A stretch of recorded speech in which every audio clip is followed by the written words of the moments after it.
কাকা, এই যে এই রামসোস তারপরে এই আইর মাছ একই কেজি বেচেন না পুরো প্লেট? এগুলো কেজি বিক্রি করি। কেজি কত কেজি?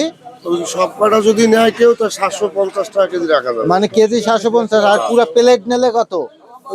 পুরো প্লেটের দাম পড়বে মনে করেন 1600-1700 টাকা দাম হইতে পারে।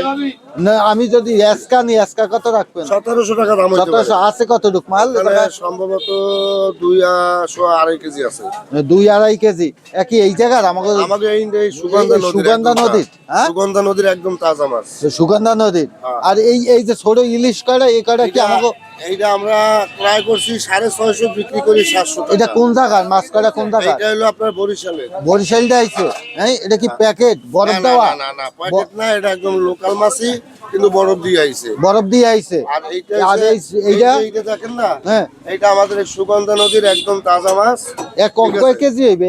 এদি একটা ছোট ছোট। হ্যাঁ, এগুলো 800 টাকা কেজি রাখা যাবে। 800? হ্যাঁ, আর এই একটা আছে। এই এই এইটা একটু কম রাখা যায় না? এই না, 800 ওটা 800 পর্যন্ত রাখা এক যাবে। কয়টাই হবে? কেজি হইবে কয়টায়? এখানে টোটালে মাছ আছে 2 কেজি 700 গ্রাম। হ্যাঁ, ঠিক আছে, ওইগুলো ওইটার দাম হবে আপনার মনে করেন 2000 টাকা সব। সব নিলে 2000? হ্যাঁ, আর এইটা কেনা হয়েছে আপনার 450, বিক্রি করি 500। বিক্রি 500? আর এটা আমাদের সুগন্ধা নদীর মাছ। সুগন্ধা নদী। একটু কম রাখা যাইবে না? না, কোনো এটা কাদা নাই? না, এটা কেনাই 450।